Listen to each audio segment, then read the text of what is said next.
Welcome to my sewing journey. Today I am working on Simple Napkin Rings.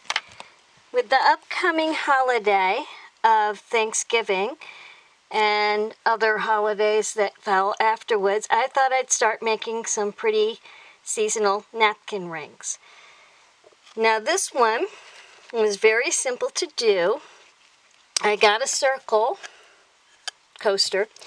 I took my fabric, traced the coaster onto it, and came out with this lovely little circle, which I took some thread, twice the length of my circle, and sewed all the way around the edge, folding it over so that that ragged edge wouldn't show. It'd be folded down in, and it's called a gathering stitch, and pulled it together to a certain point, and then I stuffed it with polyfill.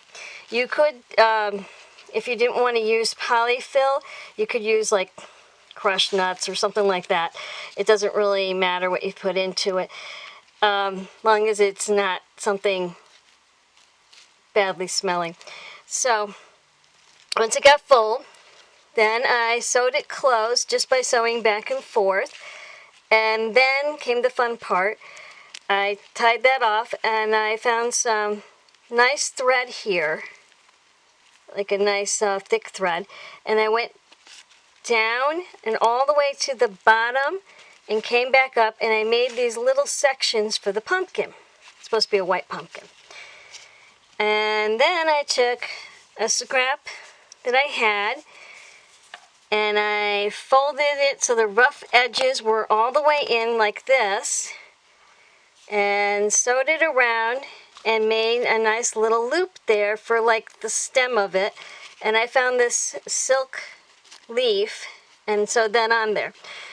Next, I made a decision that this time I was going to use a piece of fabric for the napkin ring part. But if you didn't want to do that, you could take one of these plastic ones and hot glue it to that or sew it on there.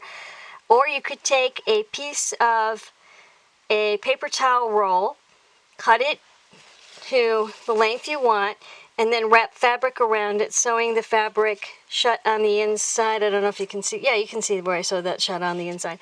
And that could be your napkin ring. But this one, I decided to use Velcro on it, or hook and loop tape. And I just sewed it to the bottom and the width that I wanted to make it easy to get the napkin in and out.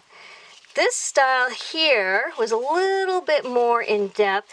I cut my fabric for the yellow part into small squares, folded the squares up, gathered at the top here, and then sewed them around in a circle. And then I put this brown piece of fabric to look like a sunflower over the top of that to cover all those rough edges. And then I sewed it onto the napkin ring. These are a lot of fun to do. You could do a Christmas tree, you could do a little pilgrim hat, or a turkey. You can do just about anything with them. They are a lot of fun. Thank you for joining me today. Please like and subscribe. Thank you for all that do subscribe. Thank you for all who do like, and for all who do view, and happy sewing.